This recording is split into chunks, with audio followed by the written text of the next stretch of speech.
Tunggu action.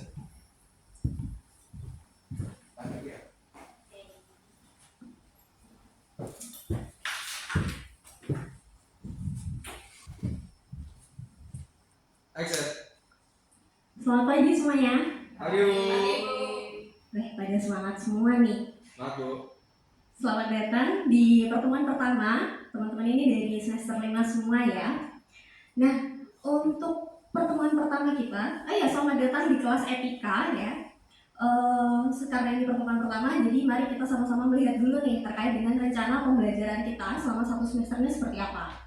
Nah, gunanya apa kita melihat ini supaya kita punya gambaran terstruktur terkait dengan apa yang mau kita pelajari di semester ini. Oke, ini rencana pembelajaran semesternya ya. Sama seperti dengan mata kuliah lainnya, mata kuliah ini akan terbagi menjadi 16 kali pertemuan dengan 2 diantaranya adalah UTS dan juga UAS. Nah, mata kuliah ini, etika administrasi publik ini berusaha untuk memberikan pengalaman kepada teman-teman untuk lebih memahami dan mampu untuk mengidentifikasi terkait dengan isu serta tantangan etika di ranah administrasi publik. Keren banget ya, karena kan baru-baru ini isu tentang etika pemerintahan, etika administrasi publik sedang menjadi hot topic nih, di mana-mana trending gitu kan. Nah, harapannya adalah teman-teman di sini lebih semangat untuk melihat dan mengkaji terkait dengan apa sih fenomena yang saat ini tuh sedang terjadi dan bagaimana sih nantinya kita bisa menyelesaikan permasalahan atau isu-isu yang tengah terjadi seperti itu. Nah, ini untuk kontrak kuliahnya. Jadi supaya kita selama satu semester pembelajaran bisa berjalan dengan lancar tanpa ada kendala sedikit pun, di sini saya menawarkan kontrak kuliah ini yang di dalamnya ada beberapa tata tertib, yaitu yang pertama adalah terkait dengan keterlambatan. Keterlambatan bagi mahasiswa adalah 15 menit. Jadi lebih dari 15 menit tanpa adanya pemberitahuan sebelumnya akan dikenai sanksi. Sanksinya apa nih? Sanksinya adalah tidak diperkenankan untuk presensi. Nah, terus kalau misalnya saya yang terlambat gimana dong? Nah, jadi kalau misalnya saya yang terlambat lebih dari 15 menit, teman-teman diperbolehkan untuk meninggalkan kelas atau ruangan. Jadi the class is dismissed, oke? Kelasnya dibatalkan. Nah, sama seperti dengan mata kuliah yang lainnya, jadi maksimal untuk minimal jumlah kehadiran adalah 75% supaya teman-teman nanti bisa ikut ujian. Dan untuk pembagian penilaiannya adalah dari penugasan 50%, UTS dan UAS adalah masing-masing 25%. Kira-kira nih, sampai sini apakah ada yang tidak setuju terkait dengan kontrak perkuliahan? Di sini teman-teman saya sangat demokratis, apabila teman-teman ada masukan atau ada ketidaksesuaian dengan prinsip kalian, silahkan. Gua nggak boleh makan dan minum. Oke, terkait dengan makan dan minum, kalau teman-teman yang lain bagaimana? Apakah memperbolehkan? Boleh Bu. Boleh ya, nggak apa-apa ya. Berisik aja. Iya, selama nggak berisik, selama nggak berbau menyengat, boleh ya. Oke, Bu. Oke, nanti kita tambahkan ya di sini terkait dengan peraturan makan dan minum di kelas. Oke, baik. Jika sudah tidak ada tambahan, sekarang mari kita masuk ke materi inti kita pada hari ini. Simpel aja, kita hari ini akan belajar berkenalan dulu nih tentang etika, khususnya di ranah administrasi publik ya. Nah, apa yang teman-teman tahu terkait dengan etika? Kalau teman-teman dengar kata etika itu kira-kira apa sih yang ada di bayangannya teman-teman? Norma Bu. Norma, betul banget. Ada lagi? Nilai yang diperbolehkan dan tidak diperbolehkan. Betul banget, nilai yang diperbolehkan atau tidak diperbolehkan. Oke, jadi di sini etika sendiri adalah sebuah ilmu pengetahuan atau sains, di mana ilmu pengetahuan tersebut berusaha untuk mencari terkait dengan nilai-nilai universal yang bisa digunakan untuk mengatur behavior ataupun tingkah laku dari manusia ataupun masyarakat. Nah, seperti tadi contohnya kita membahas tentang kontrak perkuliahan. Kontrak perkuliahan itu adalah suatu bentuk upaya untuk menstandarisasi terkait dengan perilaku teman-teman selama di kelas. melalui diskusi tadi terkait dengan boleh nggak sih makan di kelas, kemudian ditemukan jalannya atau ditemukan nilai yang paling tepat. Oh, kalau di kelas boleh makan asalkan nggak berbau, asalkan tidak berisik gitu. Dan kenapa sih kok diperbolehkan? Ya karena misalnya jam-jam belajar kita sangat mepet nih, satu hari bisa full kelas semua nggak sempat makan kan, kasihan ya, malah nanti jadi sakit, malah nanti jadi merugikan, jadi itu malah jadi buruk bagi pribadi kita sendiri ataupun bagi institusi apabila kita tidak bisa menjaga kesehatan dari civitas akademika. Nah, etika sendiri ada dua pendekatan, yaitu objektivitas dan interpretif. Objektivitas kita mencoba untuk mencari benar dan salah. Interpretasi kita mencoba mencari dari suatu fenomena khusus dan unik itu kira-kira bagaimana sih etika yang sedang berlaku, apakah benar, apakah salah, apakah baik ataupun buruk. Nah, ada berbagai pendapat tentang etika. Kita bisa lihat di sini etika itu terkait dengan apa yang baik, apa yang benar, apa yang salah, kemudian terkait dengan apa yang baik dan apa yang buruk, apa yang menguntungkan dan juga apa yang merugikan, serta berusaha untuk mencari universal rules ataupun nilai-nilai universal yang bisa digunakan untuk mengatur behavior masyarakat. Kemudian terkait juga karakter, dan yang terakhir adalah berusaha untuk memberikan contoh bagi masyarakat secara luas. Nah, itu kan adalah etika secara umum ya. Kita kan adalah mahasiswa administrator publik nih. Nah, kira-kira nih, ketika kita mau melihat etika dari administrator publik nih, apa sih yang mau kita lihat?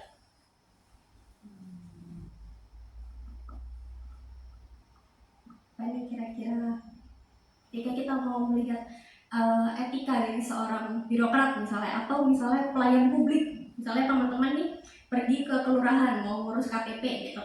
Amanah, Bu. Apa? Amanah atau tidaknya seseorang. Nah, kemudian kira-kira ketika teman-teman ke kelurahan mau ngurus KTP, terus ternyata orangnya jutek. Nah, itu sebenarnya bisa dilihat sebagai etika atau enggak sih? Orangnya jutek, bete gitu, melayani dengan tidak senyum, tidak ramah gitu. Bisa ya, benar banget. Jadi ketika kita mencoba untuk mengaplikasikannya di kehidupan kita sehari-hari untuk melihat bagaimana sih pelaksanaan etika administrasi publik di lapangan, kita bisa melihat dari 4 dimensi utama, yaitu dari tugas yang dia lakukan. Tugasnya benar nggak sih, prosedurnya sesuai apa enggak sih? Kemudian yang kedua adalah nilai yang digunakan dalam menjalankan tugas tersebut, prinsip yang digunakan baik oleh institusi ataupun oleh perseorangan, dan yang terakhir adalah benefit yang bagi society. Jadi ketika suatu atau seorang administrator publik itu melakukan pelayanan atau membuat kebijakan, kira-kira dia beneficial nggak buat masyarakat atau cuma menguntungkan sebagian kelompok aja.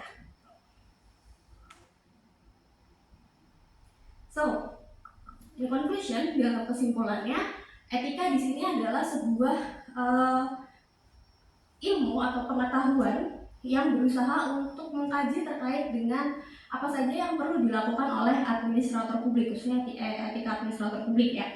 Nah, etika administrator publik ini kita bisa lihat atau kita bisa menyimpulkan bahwa beberapa di antaranya adalah berusaha untuk memberikan pelayanan yang terbaik kepada masyarakat, melakukan dengan prinsip-prinsip yaitu adil dan kejujuran, serta kepemimpinan itu sangat berperan penting dalam pelaksanaan etika administrasi publik.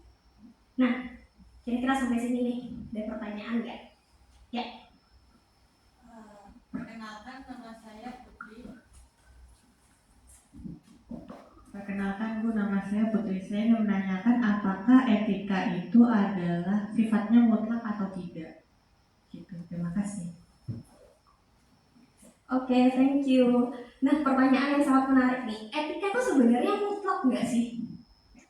Jadi kalau saya boleh memberikan pendapat ya, etika itu sangat-sangat fleksibel sifatnya, sangat-sangat dinamis. Dia akan berubah seiring dengan ruang dan waktu. Jadi bergantung pada di mana etika itu berlaku dan siapa orang yang menjalaninya itu. Nah, etika administrasi publik pasti berbeda dengan etika bisnis, let's say.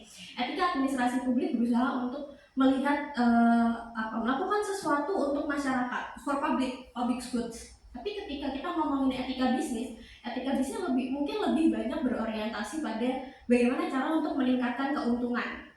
Nah, ada sebuah perbedaan di situ, dan walaupun etika bisnis saat ini juga banyak mulai bergeser untuk menjadi etika yang lebih humanis, lebih memperhatikan tentang keberlanjutan, lebih memperhatikan tentang kesetaraan dan lain sebagainya. Jadi etika itu sangat dinamis ya.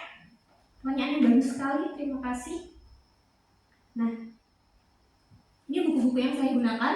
Teman-teman bisa membuka kulon teman-teman, di sini sudah saya upload untuk e-booknya. Teman-teman bisa baca dan juga mempelajari lebih lanjut di situ ya.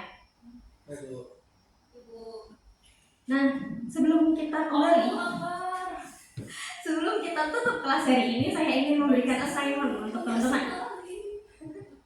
Jadi karena ini pertemuan pertama, jadi assignmentnya yang gampang-gampang aja dan yang menyenangkan aja gitu kan. Nah, jadi tugasnya adalah teman-teman, saya minta untuk mencari karakter fiksi, boleh dari novel, film, series, apapun lah ya.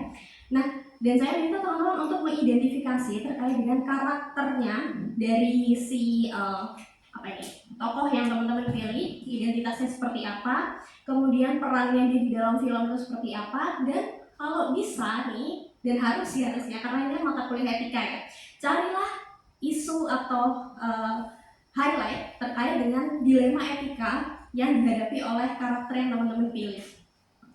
Nah, teman-teman bisa mencoba untuk menuliskan terkait dilema etika apa sih yang dihadapi, kemudian bagaimana sih dia berupaya untuk menghadapi itu.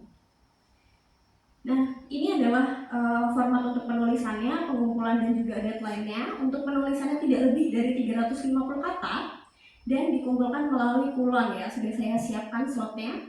Dan deadline-nya adalah besok jam 7 malam. Karena ini sangat singkat dalam bentuk short essay, jadi saya minta untuk segera saja, karena teman-teman ini biasanya kalau dikasih waktu lama juga ngerjainnya H-1 gitu kan. Jadi lebih baik kita majukan saja deadline-nya begitu bukan? Nah, ini adalah contohnya. This is my favorite character from Zootopia, Speed.